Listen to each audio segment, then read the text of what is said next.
इतनी जोर से लगा दो कि आज आपके गांव में बड़े दिनों बाद आया हूँ और रहे कि आज हमारा भाई आया था और हमें कुछ बता गया। जय भीम, जय भीम, जय भीम। बहुत बहुत धन्यवाद। सबसे पहले देश के सभी संतों, गुरुओं, महापुरुषों को कोटि कोटि नमन करते हुए और विशेषकर छत्रपति साहूजी महाराज, बिरसा मुंडा, नारायण गुरु, ज्योतिबा फूले साहब,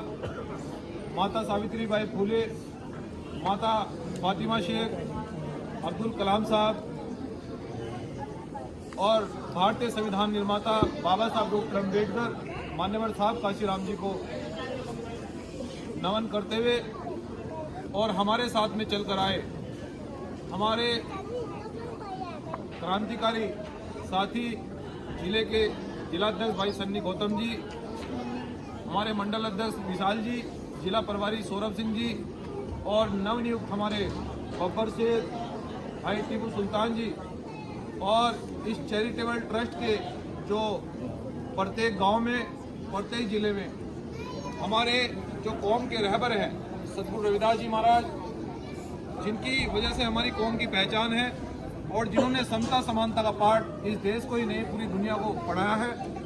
उनकी प्रतिमा रखवाकर उनके मिशन को आगे बढ़ाने का काम कर रहे हैं भाई जयराम गौतम जी। और जयराम गौतम जी को विशेषकर मैं ये भी आश्वस्त करता हूँ कि आप लोगों ने एक इतना विशाल संगठन, एक विशाल आंदोलन देश के अंदर खड़ा किया है माताओं बहनों, और उस आंदोलन में और उस संगठन में मैं खासकर अपनी माताओं बहनों से कहना चाहता हूँ कि सबसे ज़्यादा बलिदान जिले सहारनपुर के लोगों का इस संगठन को खड़ा करने में है।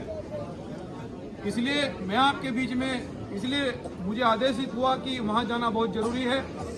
लेकिन मैं आपसे कहना चाहता हूँ कि आज जो संगठन आपने पूरे देश के अंदर एक ऐसा आंदोलन खड़ा किया है जो देश के दलितों को, मुस्लिमों को, पिछड़ों को, अल्पसंख्यक आदिवासी वर्गों को रोज न्याय दिलवा रहा है और आने वाले कल में आपकी हुकूमत बनेगी, तो आपसे मैं ये कहना चाहता हूँ कि इस आंदोलन को आप जितना मजबूत करेंगे, हम इतनी मजबूती से कम समय में आगे बढ़कर आपकी हुकूमत बनाने का काम इस देश के अंदर करेंगे। सम्मानित साथियों, आज हम लोग यहाँ आए और आप लोगों ने इतना प्यार दिया, इतना सम्मान दिया, मैं इसके लिए शुक्रगुजार हूँ और हमारी अपनी पूरी टीम की ओर से भी आपका बहुत बहुत धन्यवाद करते हुए मैं बहुजन समाज के लोगों आपसे ये कहना चाहता हूँ कि इस देश के हालात इतने खराब हैं, इस देश के हालात इतने खराब हैं कि पहले उन लोगों ने हमारे महापुरुषों पर, बहुजन संतों महापुरुषों के इतिहास पर पर्दा डाला। वो लोग रोज प्रतिदिन बाबा साहब डॉक्टर अम्बेडकर की प्रतिमा तोड़ते रहते हैं क्योंकि उनको पता है कि बहुजन नायक और पूरे देश के एक ऐसे महापुरुष बाबा साहब डॉक्टर अम्बेडकर ही हैं जो सभी जातियों को, सभी धर्मों को, सभी पंथों को समानता, न्याय, बंधुता और भाईचारे का पैगाम देते हैं। इसलिए आज उनके पेट में इसलिए दर्द होता है कि देश का दलित और मुस्लिम सीना तान के आज चलता है, वो सीना तान के आज अपनी बात को सड़कों पर और सदन के अंदर कर रहा है। इसलिए आज सामंती लोगों के पेट में दर्द होता है। लेकिन मैं आपको आज सहारनपुर के जो मेरे परिवार के लोग हैं, मैं सहारनपुर के लोगों आपसे आश्वस्त करता हूं कि सहारनपुर की धरती से इस देश के अंदर बड़े बड़े नेता ऐसे तैयार होंगे जो इस देश के दलितों की, मुस्लिमों की, पिछड़ों की, अल्पसंख्यक आदिवासी वर्गों की इस देश के अंदर सदन में आवाज को बुलंद करेंगे। मैं आपसे विश्वास दिला रहा हूँ। लेकिन मैं आपसे कहने के लिए आया हूँ कि आपको किसी भी तरह से बटने की आवश्यकता नहीं है। यह संगठन आप लोगों ने तैयार किया है, भीम आर्मी जय भीम संगठन, और आप ही इसके मालिक हैं। लेकिन मैं आपसे कहना चाहता हूं कि परिवार के लोग अगर इस संगठन का ख्याल नहीं रखेंगे और आप लोग रास्ते से भटक जाएंगे और विरोधियों के कहने से अगर आप लोग विभाजित हो जाएंगे, बट जाएंगे, तो विरोधी लोग इस बात का फायदा उठाएंगे। और जिस प्रकार से उन लोगों ने हमें चुनाव में हिंदू कहकर अपनी सरकार को केंद्र में और राज्य में बनाया और वो आज हमारे वोट से कभी वो संभल में दलित हिंदू मुस्लिम दंगा करवा रहे हैं, कभी बाबा साहब डॉक्टर अम्बेडकर के बनाए हुए संविधान के साथ में छेड़छाड़ कर रहे हैं। कोई दिन ऐसा नहीं जाता जिस दिन दलित मुस्लिमों पर अत्याचार नहीं होता, क्योंकि हमें ये सोचना होगा कि आखिर इस देश की हुकूमत बनाने के लिए सबसे ज्यादा वोट किसने दिया। इस देश के अंदर अगर सबसे ज्यादा आबादी दलित मुस्लिम पिछड़ों की है, लेकिन हम लोगों ने हुकूमत को बनाया, हम लोगों ने सरकार को बनाया। अभी जो हमारे जयराम गौतम जी कह रहे थे कि देश में हम लोगों को शिक्षा नहीं मिल पा रही है, क्योंकि शिक्षा के द्वार आप लोगों के लिए इसलिए बंद कर दिए गए हैं कि बाबा साहब डॉक्टर अंबेडकर ने यह कहा था कि बहुजन समाज के लोगों सबसे पहले शिक्षित बनना, संगठित रहना और संघर्ष करना। हमारे समाज के बहुजन समाज के लोगों को यह बात अच्छी तरह समझ आई कि बिना शिक्षा के उद्धार नहीं हो सकता है।